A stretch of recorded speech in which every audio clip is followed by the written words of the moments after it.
This is the craziest year of Test cricket by like a factor of like 1,000,000%. Like I don't even know how to wrap my head around what we have seen this year.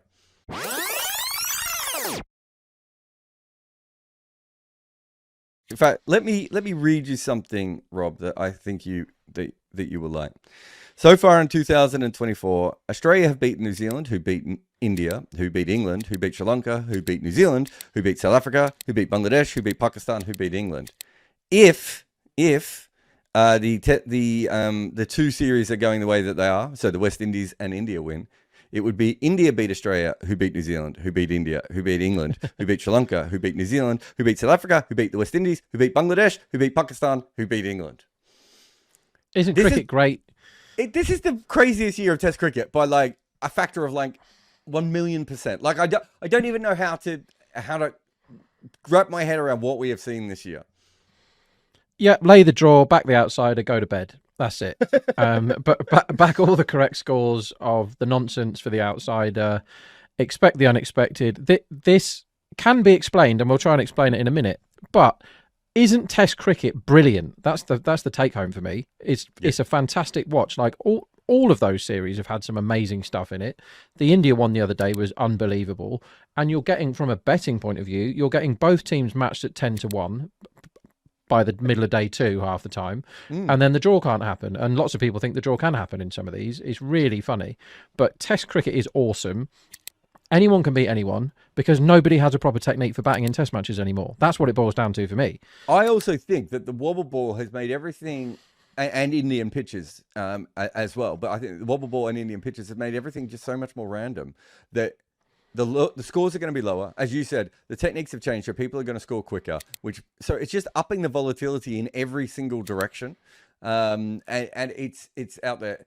I want to put this to you. So India started that game, I reckon, at about 4:20, right? Yeah. I think that was right.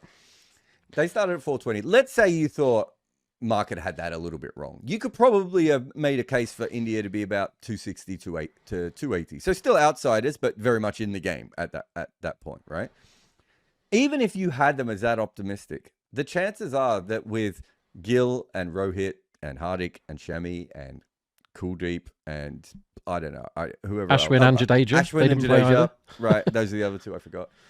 With all those out of the side, the idea that India would win by 295 runs and beat their own record against Australia, which was made against World Series cricket, was basically made against like my dad's mates, right? Like playing for Australia at that point. Compared to then going up against, Australia's biggest wicket-taking quartet of all time, and Steve Smith, and and Travis Head, and all these guys.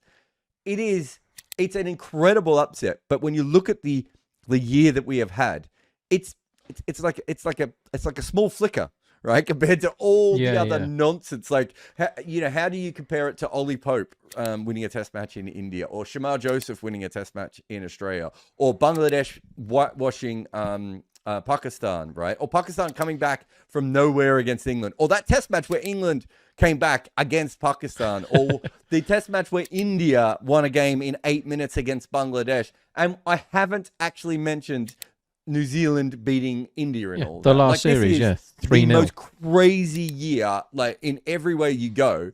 It really has been. I wonder how many people have been converted to Test cricket fans, like in the last 12 months, just through the sheer weirdness.